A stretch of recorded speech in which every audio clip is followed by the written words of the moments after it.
Hello friends, welcome to Ignis fitness. ಇವತ್ತಿನ ಟಾಪಿಕಲ್ಲಿ ನಾನು ಮೀನ್ಕಂಡ ಅಂದರೆ ಕಾಫ್ ಮಸಲ್ ಬಗ್ಗೆ ತಿಳಿಸ್ಕೊಡೋದಕ್ಕಾಗಿ ನಿಮ್ಮ ಮುಂದೆ ಬಂದಿರುವಂಥದ್ದು. ಈ ಮೀನ್ಕಂಡನ ನಮ್ಮ ದೇಹದ ಎರಡನೇ ಹಾರ್ಟ್ ಅಂತ ಹೇಳ್ತಾರೆ. ಯಾಕೆ ಮತ್ತು ಈ ಮೀನ್ಕಂಡಕ್ಕೆ ಯಾವ ರೀತಿಯಾದಂಥ ವ್ಯಾಯಾಮ ಮಾಡಬೇಕಾಗುತ್ತೆ ಅನ್ನೋದನ್ನ ತಿಳಿಸ್ಕೊಡೋದಕ್ಕಾಗಿ ಈ ವಿಡಿಯೋನ ನಿಮ್ಮ ಮುಂದೆ ತರ್ತಾ ಇರೋವಂಥದ್ದು.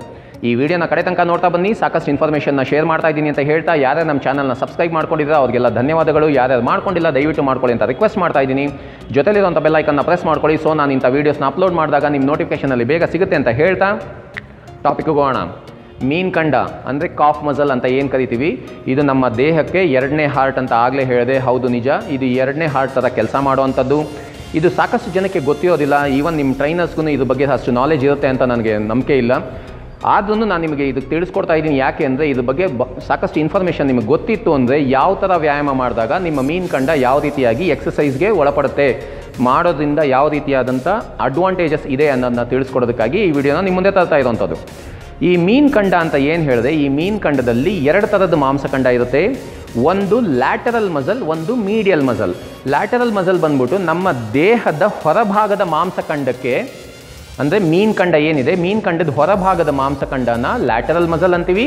ಅದೇ ರೀತಿಯಾಗಿ ನಮ್ಮ ದೇಹದ ಒಳಭಾಗದಿಂದ ಇರುವಂಥ ಮೀನ್ಕಂಡ ಏನಿದೆ, ಇದನ್ನು ಮೀಡಿಯಲ್ ಮಸಲ್ ಅಂತ ಕರೆಯಲ್ಪಡುವಂಥದ್ದು.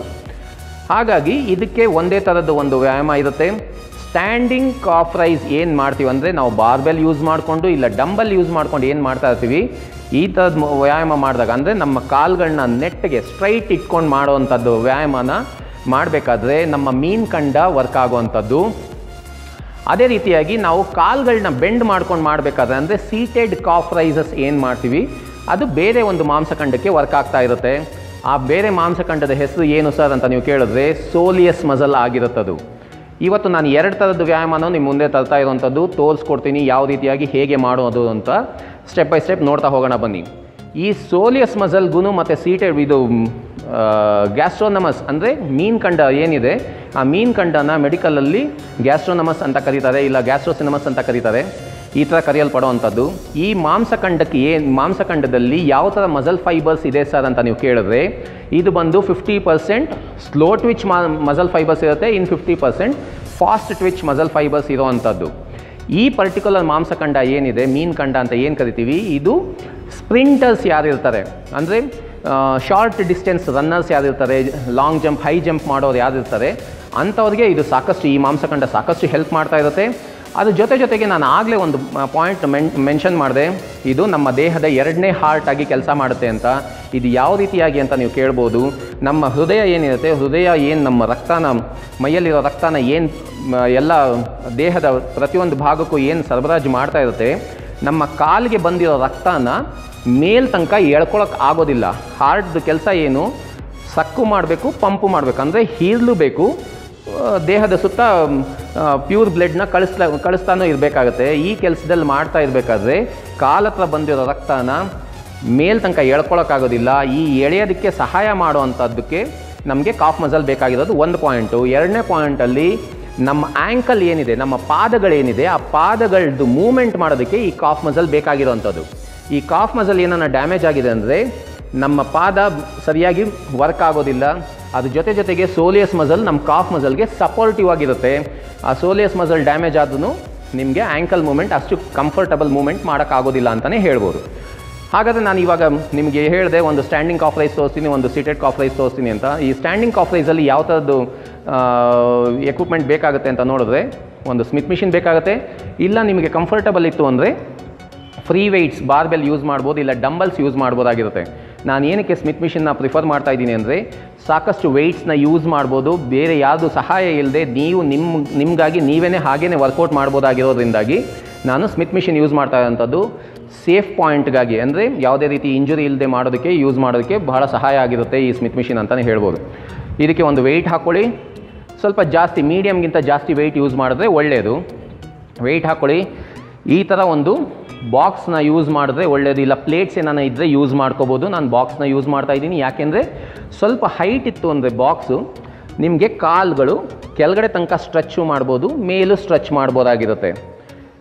ಕೆಳಗಡೆನೂ ಸ್ಟ್ರೆಚ್ ಮಾಡ್ಬೋದು, ಮೇಲ್ಗಡೆನೂ ಸ್ಟ್ರೆಚ್ ಮಾಡ್ಬೋದು. ಪ್ಲೇಟ್ಸ್ ಆಗಿದ್ದಾಗ ಏನಾಗುತ್ತೆ, ಜಾಸ್ತಿ ಸ್ಟ್ರೆಚ್ ಮಾಡೋಕ್ಕಾಗಲ್ಲ. ಮೇಲ್ ಸ್ಟ್ರೆಚ್ ಮಾಡ್ಬೋದು, ಕೆಳಗಡೆ ಸ್ಟ್ರೆಚ್ ಮಾಡೋಕ್ಕಾಗೋದಿಲ್ಲ. ಹಾಗಾಗಿ ಸ್ವಲ್ಪ ಬಾಕ್ಸ್ ಥರ ಇರೋವಂಥದ್ದನ್ನ ಯೂಸ್ ಮಾಡಿದ್ರೆ ಒಳ್ಳೆಯದು. ಈಗ ಯಾವ ರೀತಿ ಮಾಡೋದು ಅನ್ನೋದನ್ನ ತೋರಿಸ್ಕೊಡ್ತೀನಿ ನೋಡೋಣ. ಸ್ಮಿತ್ ಮಿಷಿನ್ಗೆ ಒಂದು ಆ್ಯಾವ್ರೇಜ್ ವೆಯ್ಟ್ ಹಾಕ್ಕೊಳ್ಳಿ. ನೀವು ಬಾಕ್ಸ್ ಮೇಲೆ ನಿಂತ್ಕೋಬೇಕಾದ್ರೆ ಫಿಂಗರ್ಸ್ ಮೇಲೆ ನಿಂತ್ಕೋಬೇಕು. ಫಿಂಗರ್ಸ್ ಮೇಲೆ ನಿಂತ್ಕೋಬೇಕಾಗತ್ತೆ. ನಿಂತ್ಕೊಂಡು ಕೆಳಗಡೆ ತನಕ ಫುಲ್ ಸ್ಟ್ರೆಚ್ ಮಾಡಬೇಕು, ಮೇಲ್ ಫುಲ್ ಸ್ಟ್ರೆಚ್ ಮಾಡಬೇಕು. ಕೆಳಗಡೆ ತನಕ ಹೋಗಿ ಮೇಲ್ ತನಕ ಫುಲ್ ಸ್ಟ್ರೆಚ್ ಮಾಡಿ, ಕೆಳಗಡೆ ತನಕ ಹೋಗಿ ಮೇಲ್ಗಡೆ ಫುಲ್ ಸ್ಟ್ರೆಚ್ ಮಾಡಿ. ಮೇಲ್ ಸ್ಟ್ರೆಚ್ ಮಾಡಿದಾಗ 1 ಸೆಕೆಂಡ್ ಪಾಸ್ ಮಾಡೋದು ಒಳ್ಳೆಯದು.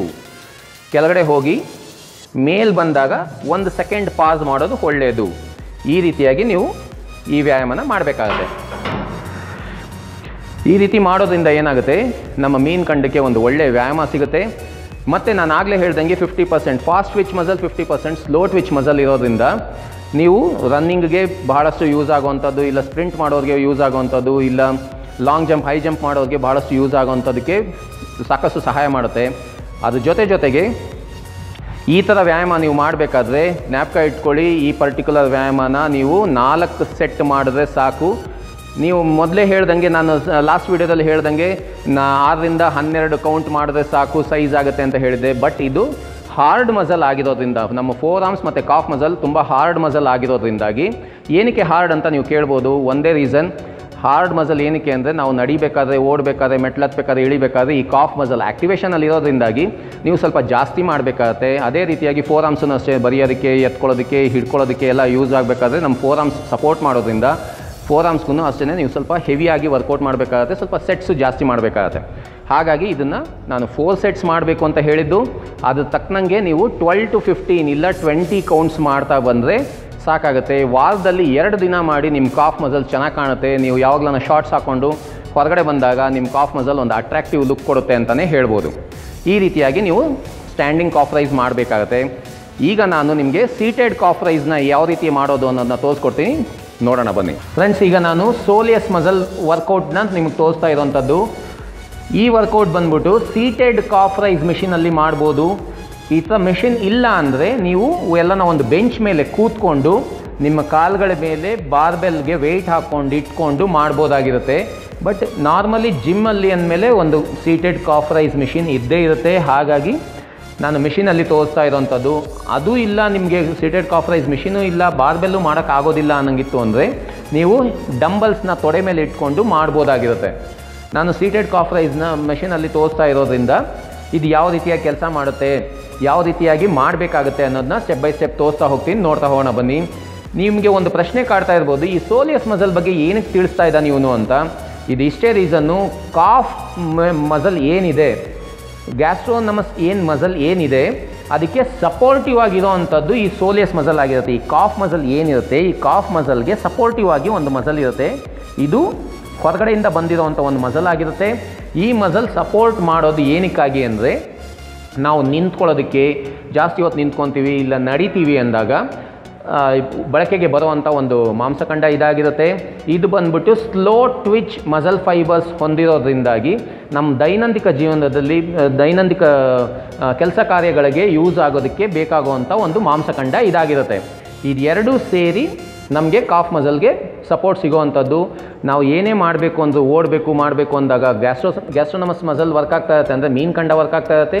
ನಾವು ಡೈಲಿ ರೊಟೀನ್ ಕೆಲಸದಲ್ಲಿ ನಿಂತ್ಕೊಳ್ಳೋದು ಏನಿರುತ್ತೆ, ಮೆಟ್ಲತ್ತೋದು ಏನಿರುತ್ತೆ, ಇಂಥ ಕೆಲಸ ಮಾಡಬೇಕಾದ್ರೆ ನಮಗೆ ಸೋಲಿಯಸ್ ಮಸಲ್ ವರ್ಕ್ ಆಗೋವಂಥದ್ದು. ಹಾಗಾಗಿ 2 ಮಸಲ್ ನಾನು ನಿಮಗೆ ತೋರಿಸ್ತಾ ಇರೋವಂಥದ್ದಾಗಿರುತ್ತೆ. ಯಾವಾಗ ನಮ್ಮ ಕಾಲುಗಳು ಬೆಂಡ್ ಆಗಿರುತ್ತೆ, ಬೆಂಡ್ ಆಗಿದ್ದಾಗ ಈ ಸೋಲಿಯಸ್ ಮಸಲ್ ವರ್ಕ್ ಆಗುವಂಥದ್ದು. ಬೆಂಡಲ್ಲಿ ನಾವು ಏನು ವರ್ಕ್ ಮಾಡ್ತೀವಿ ಅಂದರೆ, ಬೆಂಡಲ್ಲಿ ಕೂತ್ಕೊಂಡು ಏನು ಕಾಫ್ ಮಸಲ್ಗೆ ವರ್ಕ್ ಮಾಡ್ತಾ ಇರ್ತೀವಿ, ಆ ವರ್ಕ್ ಮಾಡಬೇಕಾದ್ರೆ ಸೋಲಿಯಸ್ ಮಸಲ್ ವರ್ಕ್ ಆಗುತ್ತೆ. ಯಾವಾಗ ನಮ್ಮ ಕಾಲುಗಳು ಸ್ಟ್ರೈಟ್ ಇಟ್ಕೊಂಡು ವರ್ಕ್ ಮಾಡ್ತಾ ಇರ್ತೀವಿ, ಆಗ ಮೀನ್ಕಂಡ ಅಂದರೆ ಗ್ಯಾಸ್ಟ್ರೋನಮಸ್ ಮಸಲ್ ವರ್ಕ್ ಆಗ್ತಾ ಇರೋವಂಥದ್ದು. ಇದು ಯಾವ ರೀತಿಯಾಗಿ ಮಾಡೋದು ಸರ್ ಅಂದರೆ, ಇದಕ್ಕೂ ಅಷ್ಟೇ ಒಂದು ಆ್ಯಾವ್ರೇಜ್ ವೆಯ್ಟ್, ಇಲ್ಲ ಆ್ಯಾವ್ರೇಜ್ ವೆಯ್ಟ್ಗಿಂತ ಜಾಸ್ತಿ ವೆಯ್ಟ್ ಯೂಸ್ ಮಾಡಿ ಪೊಸಿಷನ್ ತೊಗೋಬೇಕಾದ್ರೆ ಫಿಂಗರ್ಸ್ ಮೇಲೆ ಇರಬೇಕಾಗತ್ತೆ. ಎಲ್ಲರೂ ಸಾಧಾರಣವಾಗಿ ಏನು ಮಾಡ್ತಾರೆ ಅಂದರೆ, ನೀವು ನೋಡಿರ್ಬೋದು, ಸ್ಟ್ಯಾಂಡಿಂಗ್ ಕಾಫ್ ರೈಸ್ ಆಗಿರ್ಬೋದು, ಸೀಟೆಡ್ ಕಾಫ್ ರೈಸ್ ಆಗಿರ್ಬೋದು, ತುಂಬ ಫಾಸ್ಟಾಗಿ ಹಿಂಗೆ ಬೌನ್ಸ್ ಮಾಡ್ತಾ ಇರ್ತಾರೆ. ಬೌನ್ಸ್ ಮಾಡಬಾರ್ದು. ಬೌನ್ಸ್ ಮಾಡೋದ್ರಿಂದ ಏನಾಗುತ್ತೆ ಅಂದರೆ ಮಸಲ್ ಆ್ಯಕ್ಟಿವೇಷನ್ಗೆ ಬರೋದಿಲ್ಲ. ಹಾಗಾದರೆ ಬೌನ್ಸ್ ಯಾವ ರೀತಿಯಾಗಿ ಆಗುತ್ತೆ ಸರ್ ಅಂದರೆ, ಜಾಯಿಂಟ್ಸ್, ಟೆಂಡೋನ್ಸಲ್ಲಿ ಆ ಬೌನ್ಸಿಂಗ್ ಕಂಪ್ರೆಸ್ ಆಗೋದ್ರಿಂದಾಗಿ, ಬೌನ್ಸಿಂಗ್ ಪ್ರೆಷರ್ ಕ್ರಿಯೇಟ್ ಆಗೋದ್ರಿಂದಾಗಿ ನಿಮಗೆ ಬೌನ್ಸ್ ಆಗ್ತಾ ಇರುತ್ತೆ, ಮಸಲ್ ವರ್ಕ್ ಆಗೋದಿಲ್ಲ ಅಂತಲೇ ಹೇಳ್ಬೋದು. ಹಾಗಾಗಿ ನಾನು ಹೇಳೋವಂಥದ್ದು, ಮಾಡಬೇಕಾದ್ರೆ ಒಂದು ಮೀಡಿಯಮ್ ಸ್ಪೀಡ್ ಇಟ್ಕೊಳ್ಳಿ. ನಾರ್ಮಲ್ ಸ್ಪೀಡ್ ಇಟ್ಕೊಂಡು ಮೇಲೆ ಯಾವಾಗ ಸ್ಟ್ರೆಚ್ ಮಾಡ್ತೀರಾ, ಸ್ಕ್ವೀಸ್ ಮಾಡ್ತೀರಾ, ಆಗ 1 ಸೆಕೆಂಡ್ ಹೋಲ್ಡ್ ಮಾಡೋದು ಒಳ್ಳೆಯದು. ಯಾವ ರೀತಿಯಾಗಿ ಬರುತ್ತೆ ಅನ್ನೋದನ್ನ ತೋರಿಸ್ಕೊಡ್ತೀನಿ ನೋಡಿ. ಫಿಂಗರ್ಸ್ ಮೇಲೆ ಇಟ್ಕೋಬೇಕಾಗತ್ತೆ. ಪೊಸಿಷನ್ ತಗೊಳ್ಳಿ. ಒಂದು ಮಾಡ್ರೇಟ್ ವೆಯ್ಟ್ಗಿಂತ ಸ್ವಲ್ಪ ಜಾಸ್ತಿ ವೆಯ್ಟ್ ಹಾಕ್ಕೊಳ್ಳಿ. ಸ್ಟ್ರೈಟ್ ಕೂತಿರಬೇಕು. ಬಗ್ಗೋ ಅಂಥದ್ದು ಇಲ್ಲ ಹಿಂದೆ ಇರೋ ಅಂಥದ್ದು ಮಾಡೋಕ್ಕೆ ಹೋಗಬೇಡಿ.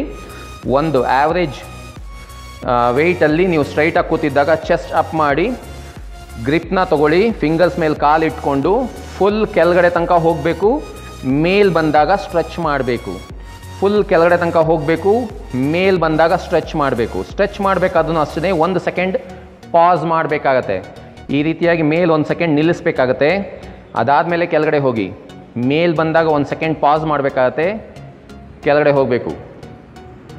ಈ ರೀತಿಯಾಗಿ ನೀವು ವ್ಯಾಯಾಮ ಮಾಡಬೇಕಾಗತ್ತೆ. ಇದು ಮಾಡೋದ್ರಿಂದ ನಿಮ್ಮ ಸೋಲಿಯಸ್ ಮಸಲ್ ಏನಿದೆ, ಅಂದರೆ ಕಾಫ್ ಮಸಲ್ಗೆ ಏನು ಸಪೋರ್ಟಿವ್ ಮಸಲ್ ಏನಿದೆ, ಅದು ಬಹಳಷ್ಟು ಚೆನ್ನಾಗಿ ಆ್ಯಕ್ಟಿವೇಟ್ ಆಗುತ್ತೆ. ಹಾಗಾಗಿ ನೀವು ಈ ಮಾಂಸಖಂಡಕ್ಕೆ ಎಕ್ಸಸೈಸ್ ಜಾಸ್ತಿ ಮಾಡೋದ್ರಿಂದ ನೀವು ದೈನಂದಿಕ ಇದರಲ್ಲಿ ರೊಟೀನಲ್ಲಿ ಜಾಸ್ತಿ ಹೊತ್ತು ನಿಂತ್ಕೊಂಡು ಕೆಲಸ ಮಾಡುವಂಥವ್ರಾಗಿರ್ಬೋದು, ಇಲ್ಲ ಮೆಟ್ಲು ಹತ್ತಿ ಇಳಿಯುವಂಥವ್ರಾಗಿರ್ಬೋದು, ಅದಕ್ಕೆ ಈ ಮಾಂಸಖಂಡ ಭಾಳಷ್ಟು ಸಹಾಯ ಮಾಡುತ್ತೆ ಅಂತಲೇ ಹೇಳ್ಬೋದು. ಈ ಮಾಂಸಖಂಡಕ್ಕೂ ಅಷ್ಟೇ ವಾರದಲ್ಲಿ 2 ಸಲ ನೀವು ವ್ಯಾಯಾಮ ಮಾಡ್ಬೋದಾಗಿರುತ್ತೆ. ನಿಮ್ಮ ಕಂಫರ್ಟಬಿಲಿಟಿ ನೋಡ್ಕೊಂಡು ಮಾಡ್ತಾ ಬನ್ನಿ. ಇದಕ್ಕೂ ನಾನು ರೆಕಮೆಂಡ್ ಮಾಡುವಂಥದ್ದು 4 ಸೆಟ್ ರೆಕಮೆಂಡ್ ಮಾಡ್ತೀನಿ. 12ರಿಂದ 20 ಕೌಂಟ್ ಮಾಡಿದ್ರೆ ಸಾಕು. ಒಳ್ಳೆ ಸ್ಟ್ರೆಂತ್, ಸ್ಟ್ಯಾಮಿನಾ ಮತ್ತು ಸೈಜ್ ಮಾಡೋದಕ್ಕೆ ಬಹಳಷ್ಟು ಸಹಾಯ ಆಗುತ್ತೆ ಅಂತಲೇ ಹೇಳ್ಬೋದು. ಸೊ ಸರಿ ಫ್ರೆಂಡ್ಸ್, ಈ ವಿಡಿಯೋದಲ್ಲಿ ಸಾಕಷ್ಟು ಇನ್ಫಾರ್ಮೇಷನ್ನ ನಿಮ್ಮ ಜೊತೆ ನಾನು ಹಂಚ್ಕೊಂಡಿದ್ದೀನಿ ಅಂತ ಅಂದ್ಕೊಂಡಿದ್ದೀನಿ. ನೀವು ಅಷ್ಟೇ ನಿಮ್ಮ ವರ್ಕೌಟ್ ರೊಟೀನಲ್ಲಿ ತೈಸ್ ಆದಮೇಲೆ, ಇಲ್ಲ ಅಂದರೆ ನನಗೆ ಕೇಳಿದ್ರೆ ನೀವು ಯಾವಾಗ ಮಾಡ್ತೀರಾ ಸರ್ ಅಂದರೆ, ನಾನು ತೈಸ್ ಆದಮೇಲೆ ಒಂದು ಸಲ ಮಾಡ್ತೀನಿ ಮತ್ತು ಬ್ಯಾಕ್ ವರ್ಕೌಟ್ ಮಾಡಾದಮೇಲೆ ಒಂದು ಸಲ ಮಾಡ್ತೀನಿ ಈ ವ್ಯಾಯಾಮನ, ಈ 2 ವ್ಯಾಯಾಮ ನಾನು. ಸೊ ನೀವು ಅದೇ ರೀತಿಯಾಗಿ ಅಳವಡಿಸ್ಕೋಬೋದು ನಿಮ್ಮ ರೊಟೀನ್ ವರ್ಕೌಟಲ್ಲಿ. ಈ ವ್ಯಾಯಾಮನ ಇನ್ಕ್ಲೂಡ್ ಮಾಡ್ಕೊಳ್ಳಿ, ಜಾಸ್ತಿ ರಿಸಲ್ಟ್ ನೋಡ್ಬೋದು ಅಂತ ಹೇಳ್ತಾ ಈ ವಿಡಿಯೋನ ಇಲ್ಲಿಗೆ ಮುಗಿಸ್ತಾ ಇದ್ದೀನಿ. ನೆಕ್ಸ್ಟ್ ವಿಡಿಯೋದಲ್ಲಿ ಸಿಗೋ ತನಕ stay fit, stay healthy. Till then, bye ಬಾಯ್.